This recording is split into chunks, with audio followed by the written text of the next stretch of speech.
This has to be one of the most disturbing videos I've ever watched. A mysterious house in the middle of nowhere. People giving in to their most primeval animalistic desires. A snake dance. Angels in cages. And then there's this haunting, eerie, whistling sound. Oh no, here it comes again.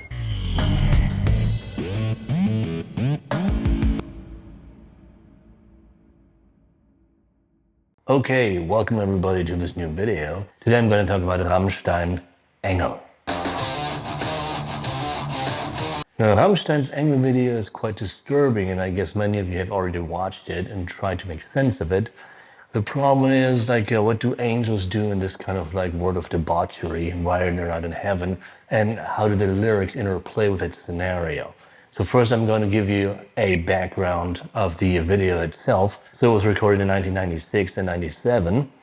And the female voice of actually the angels singing, which sounds like these children's voices, very creepy. It was the voice of Christiane Bobolina Hebold, who is of the band Bobo in White Wooden Houses. And so they actually went to shoot this video in a bar in Hamburg called the Prinzenbar. And as you can see in the video, all these scenes of the dancers and everything. And then also the band in the audience, it's very, very similar to that bar scene from Dusk Till Dawn.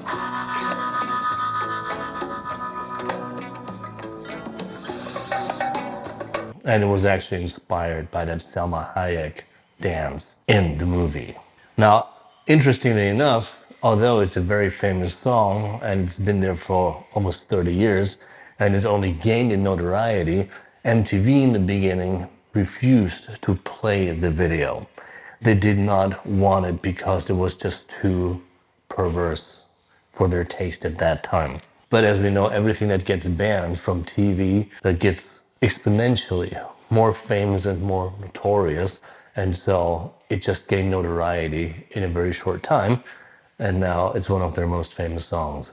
And now, of course, there were not only negative reactions, but also very positive ones, like this one. Durch Engel sollen häufig übersehene Botschaften Rammsteins wie paranoide Selbstzweifel und über den Horror völliger Isolation perfekt dargestellt worden sein. So it's the angels, or the video, angels, well, Engel means angel, and or angels, the plural and the singular in German are the same form. So they want to depict paranoid self-doubt and just the horror of complete isolations. We'll get into that feeling of isolations later on when the lyrics, they just point at how the angels are alone in the sky and have to cling to stars. And they're always afraid of falling down and become fallen angels, which in a way they are in the video. All right, so in a way, this whole video, the whole setting, it's kind of a meditation on the thrill of destroying innocence, because angels are the most innocent thing you can think of. In the beginning of the video, there's this eerie whistling sound.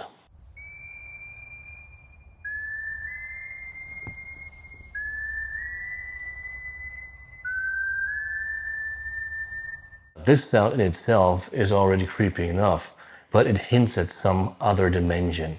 Whistling in general indicates a presence of spirits. But those spirits might not be benevolent, they might be evil spirits. The melody of the whistling itself is already very, very sinister. And so it kind of points at things to come that are not going to be pleasant. Now, so this eerie sound of that whistling indicates the presence of malevolent spirits, evil spirits. And so it basically prepares the viewer of the video just to enter into a dark and eerie world that is kind of secluded from the average everyday world of, let's say, the world of the day, but now you enter the world of the night. and there are all kinds of debauchery are going on. And now, in a way, this evil whistling sound contradicts the angel theme of the video, because when you think about angels, it's all about being like this kind of like a white and clean and kind of like sterile, these beings that float in the sky, messengers of God. And so they just represent benevolence and just the good. And now we just have to connect the sphere of these complete innocent, benevolent beings with like the most evil part of human life. And it's just like the world of the flesh and the world of the spirit that kind of like clash in the video. So what we see in the video is actually these angels, they seem to be in that world of debauchery, not by their own volition, but against their will, because they are held captive there. Now the lyrics are actually very poetic, and I must say the first time I heard it, I was really, really taken by surprise how deep this poetry of Till Lindemann actually goes. So I must say, in terms of like literary value, this might be one of his best lyrics. And they open up like a multitude of interpretations for the song itself. And what's actually the most, let's say, disturbing part about this song is it's more or less, it's like this very, very heavy sound, plus the eerie whistling. And then in a way you have this almost like a children's song in there. But this combination of these different spheres and these different styles of music makes it extra creepy. And this is really, they did a really good job also conveying this in the video. Now let's take a look at the lyrics then.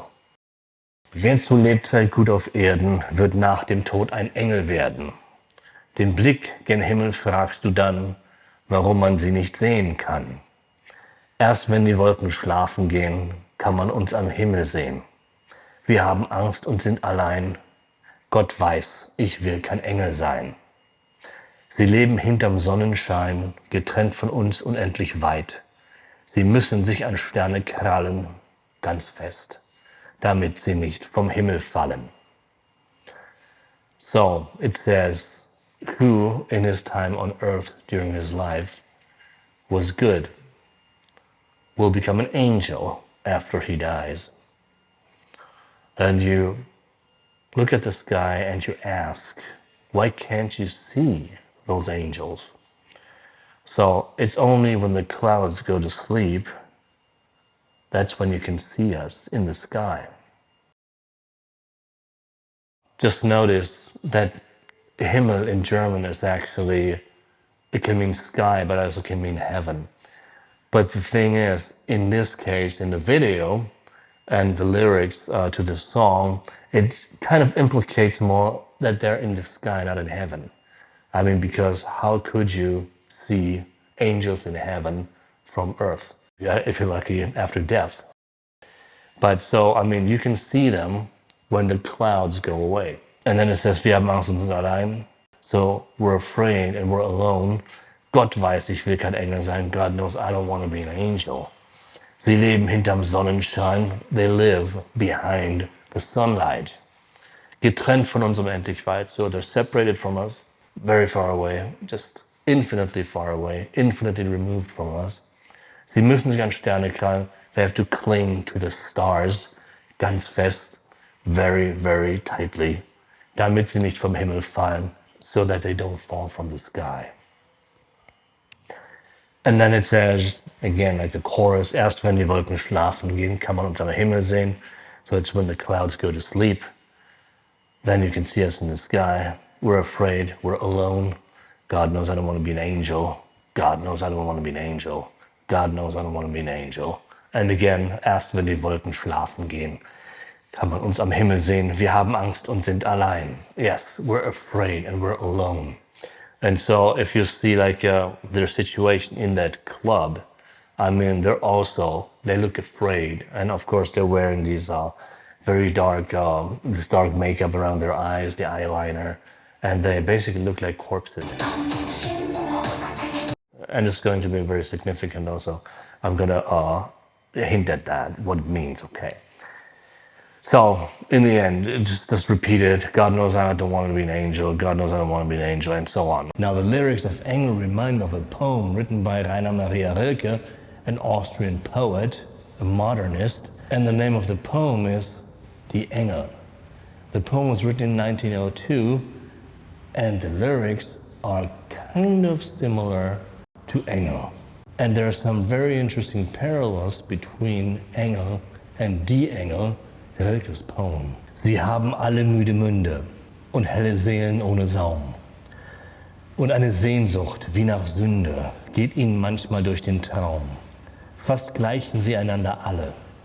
In Gottes Gärten schweigen sie, wie viele, viele Intervalle in seiner Macht und Melodie. Nur wenn sie ihre Flügel breiten, sind sie die Wecker eines Winds, als ginge Gott mit seinen weiten Bildhauerhänden durch die Seiten im dunklen Buch des Anbeginns. Before I get to the interpretation of the meaning, I'll show you the English translation. The languid lips are wanly smiling. Their shining souls are without seam. A longing as for sins beguiling is ever flitting through their dream. Each one is very like his brother. In God's fair fields their silent awe. Like intervals, one in another, that in his might and music fall.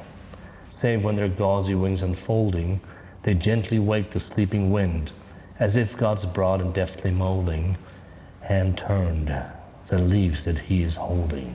Now it's very interesting. So these angels, they all have very tired mouths, and their bright souls, the helle Seelen, are without a seam, ohne Saum. And then, this is crucial. Und eine Sehnsucht, a desire, wie nach Sünde. It's like they have a desire for sin. Geht ihnen manchmal durch den Traum. That's what they sometimes dream about. Now, this corresponds to the whole video, because we can see these angels are flung into this world of debauchery. And now they are in this world in which all desires can be fulfilled. Now the problem is they are in a cage now. So it kind of like is this contradiction. Their angel nature in itself is good. It's the most benevolent thing you can imagine. But still angels also have desires. I don't know if this is possible. Maybe you can let me know in the comments. But still, so they're in this world where their desires actually can become true. But now they're in a cage, so they're still separated from that world of debauchery. So basically, they are in that world, but they're not part of that world.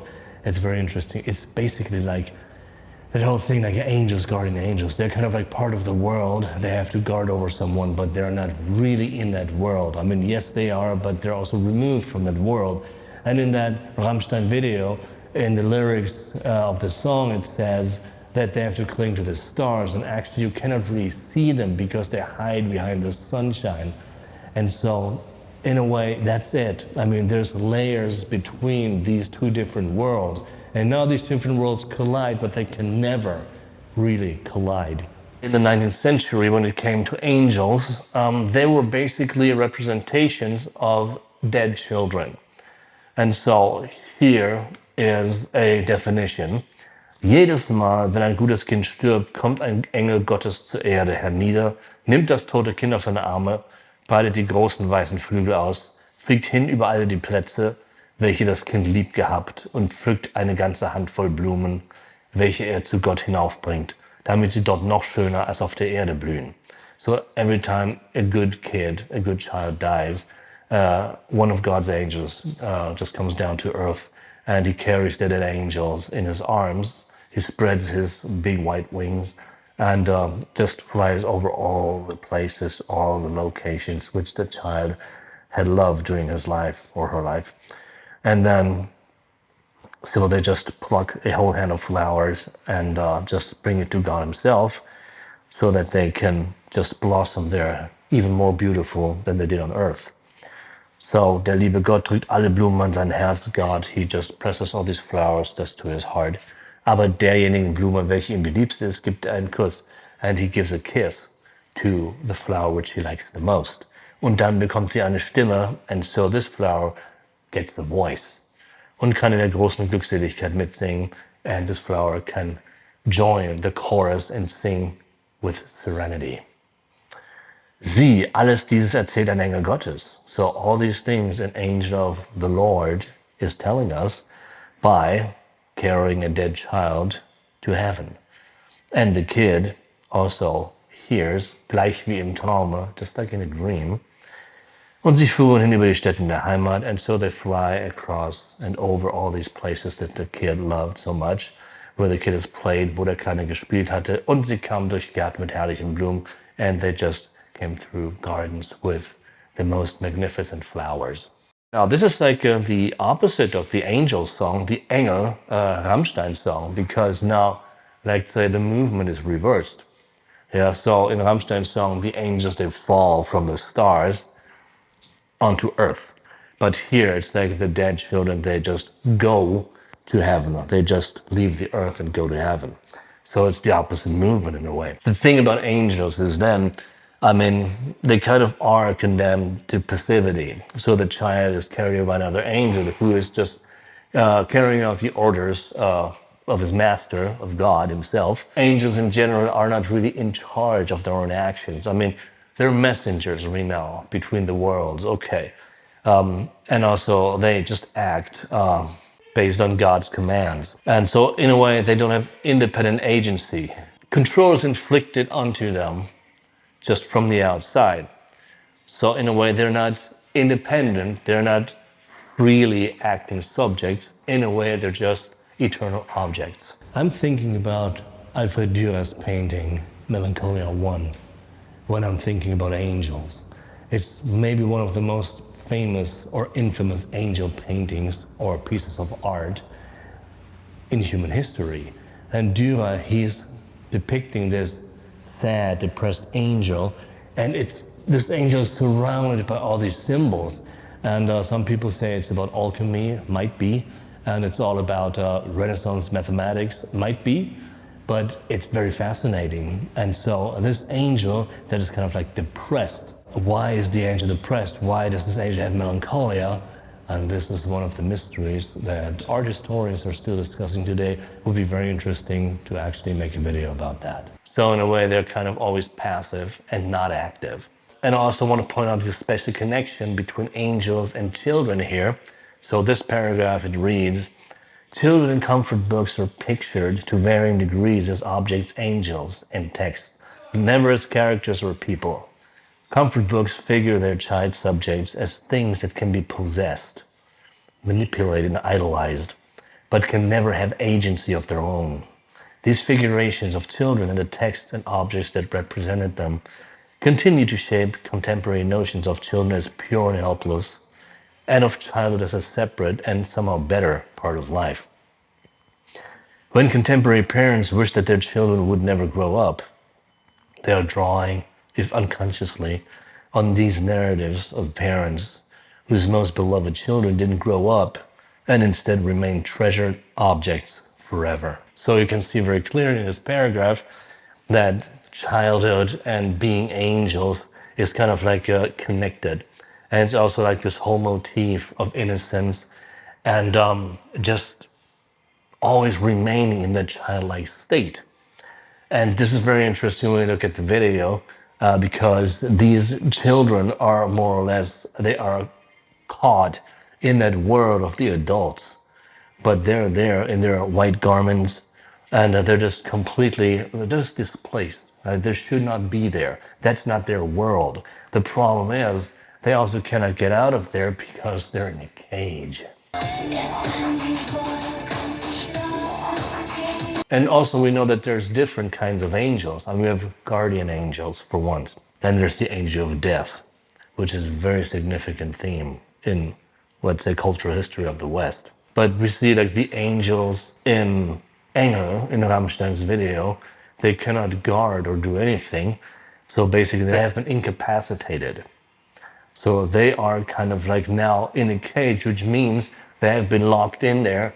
And that also implies that they are guarded by some other people who are in charge of the keys. And so they can decide when to let them out. Now they're alone and about to fall from the stars, or they already have fallen and fallen into this world of debauchery, the world of the adults, and they're invisible because they live behind the sun. We cannot even see them, we cannot reach them. So they're always going to be alone and afraid because there's no way to interact with them. They're just removed so far from the world so that there's always kind of like this border between them and the world, which is also probably represented by the cage.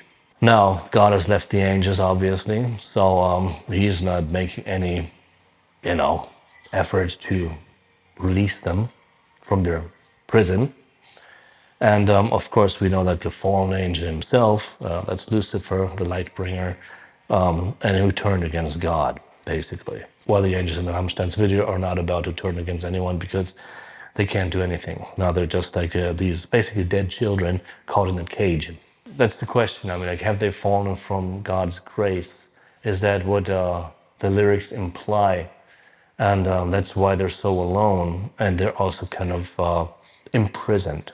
And they're imprisoned in also this dilemma. I mean, they cannot really go back to earth, to, let's say, the world of the flesh. But they are caught in that world, but they cannot really interact with that world either because they're in a cage. That means also they cannot really escape from that world. So the only thing they can do is just stay and wait. In a way, it's also a similar situation, like just holding on to dear life, basically, like when they were just clinging on to the stars. Now, the thing is, actually, human beings, per definition, cannot become angels because angels are beings that are not human. So all these, let's say, tales that people used to tell their children, you know, when a child dies and goes to heaven, becomes an angel, that's actually not true. So in a way, there's human beings and then there's angels. But I mean, a human being cannot just become an angel, and an angel cannot really become a human being. But there's one exception that I will mention in the very end of this video. So the video itself just depicts like this world of complete just giving into the pleasures of the flesh. I mean, people are just basically making out there, they're drinking, they're taking drugs, and then as in the middle of all these things going on, there's this cage and there's those children in there, those angels. So it's like this dichotomy of complete innocence and total debauchery. So it's just two worlds that should not be put together, but for some reason they're just colliding in that realm of debauchery. So now what I'm asking myself is, of course, when you look at the video, are these people that are partying there, are they actually aware of these angels in that cage? Or are they just kind of like just giving into their desires and completely blind to those angels? And do those angels actually see the people around them? Or is it just completely different realms of reality? In the lyric to Lindemann says, like, he who is good during his life on earth will become an angel, all right? Now, the thing is, it seems like if you do not want to be good, and if you do not want to become an angel, then you can just give in to those pleasures of the flesh. Because all your passions, it doesn't matter. So you do not have to control yourself or your desires. You can just give in to them. So the irony is, if you do good, and if you want to become an angel, the price you pay for that is complete terror and loneliness for eternity. So because, I mean, you have to kind of hold on to a star, you're always alone, you're just behind the sunlight, no one can see you. And so this is going to be the future. But do you want that? That's the question. Who would ever want that? Wouldn't it be much easier to just not be good during your life on earth so that you don't have to become an angel? So you can avoid the situation of being in constant fear and loneliness. It's also like you're still, I mean, if you become an angel, you're going to be separated from all your loved ones because they are on earth and you're far away behind the sunlight somewhere, clinging to a star. And then those people can never see you again, ever. And that also implies that those angels are not in heaven, but they're kind of in their separate world that is kind of like removed from everything. Yeah, so it's that cold world where people are just living in constant horror. Or so it's like it's this cold, dark world of horror, and those angels are living in constant fear. So when it comes to the depiction of the angels in the video, we can see those children in the cage that actually look more like zombies, with like the dark rings around their eyes and everything. And so in a way, and I think I cannot show this on YouTube because during the Victorian era in England, it was kind of popular to make photographs of dead children, actually. And sometimes they would kind of they would dress those children up as angels. It's very creepy. And so, it's just a family picture, and then there's the dead child in between the family members.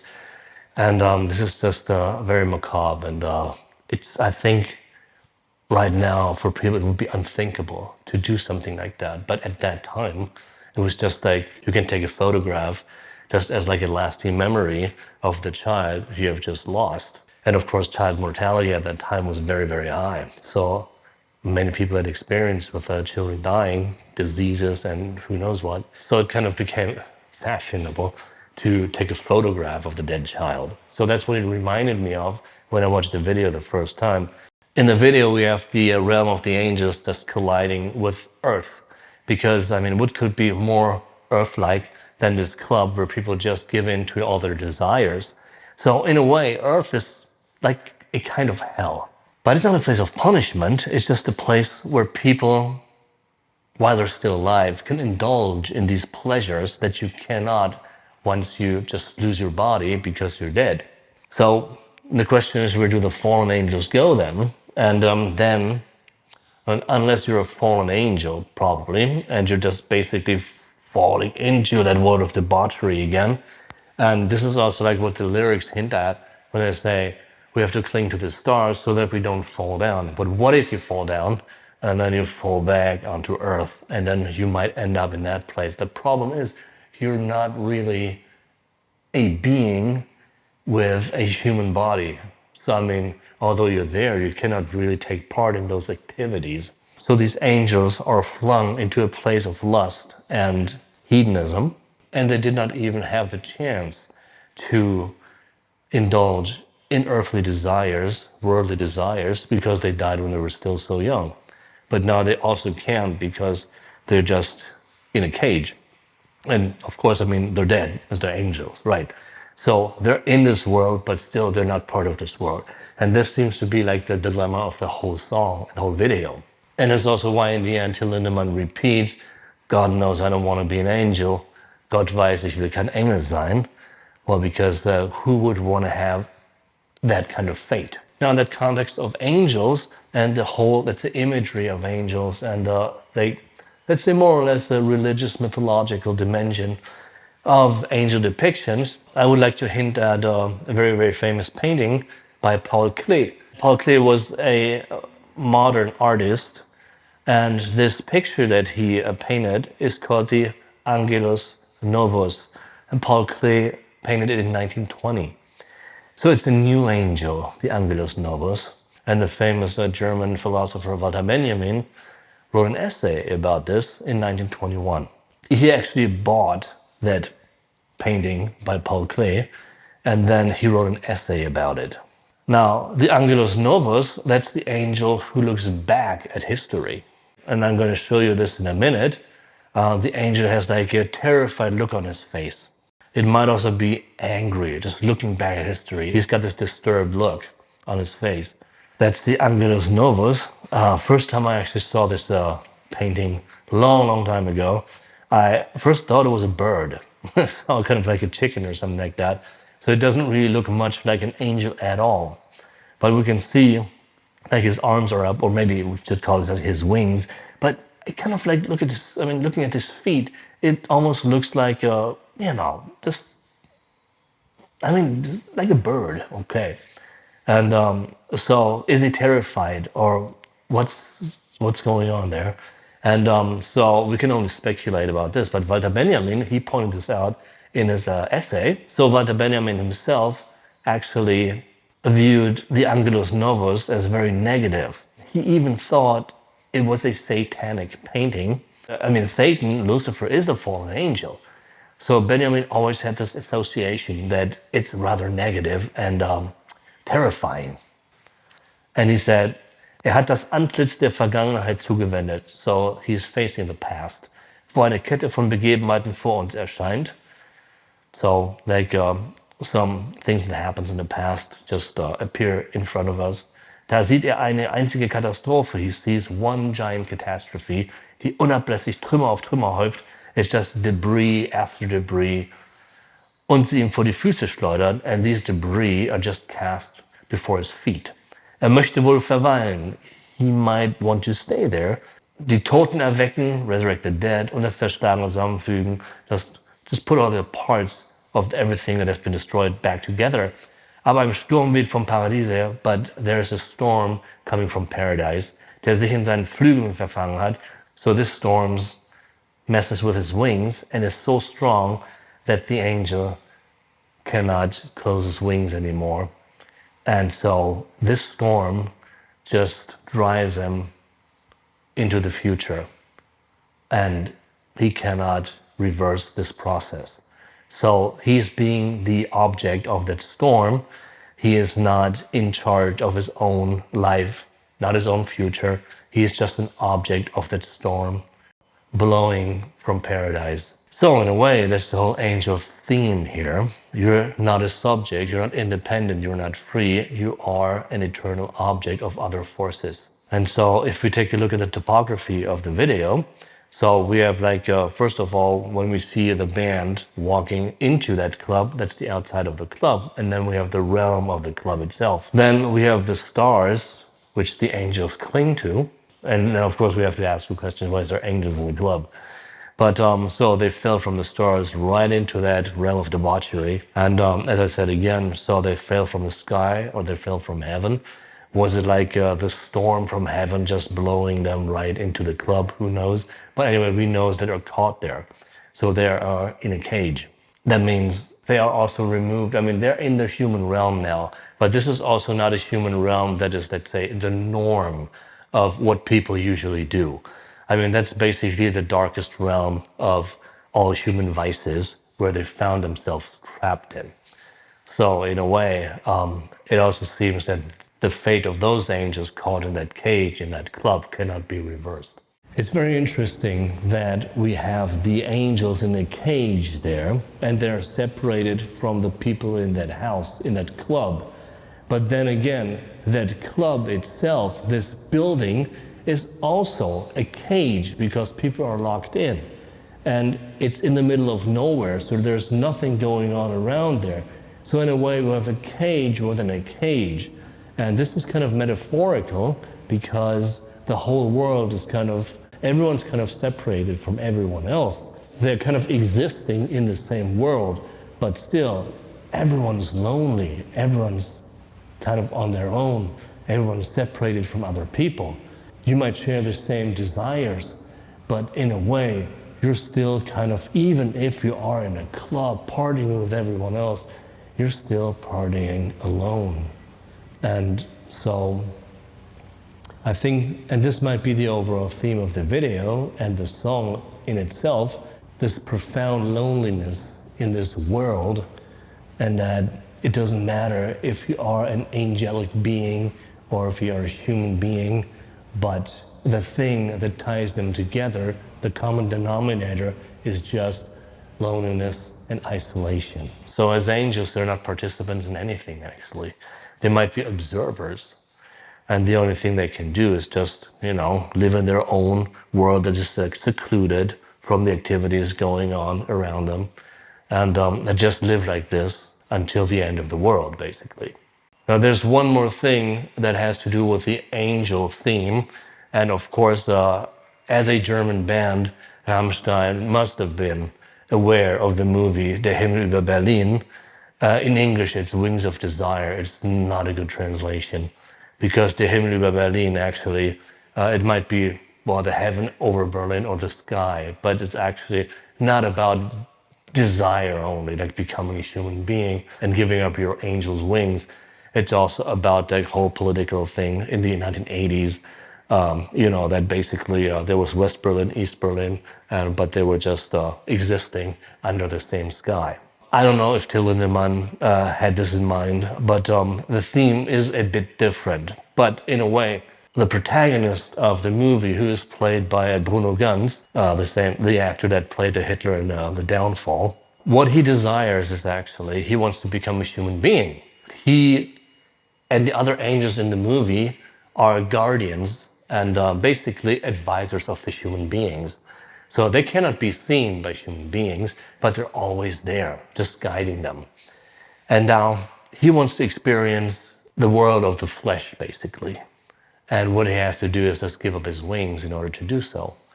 And after he does so, he cannot see the angels anymore either. And so he just becomes a part of the human world. And so this might be a bit far-fetched, I don't know.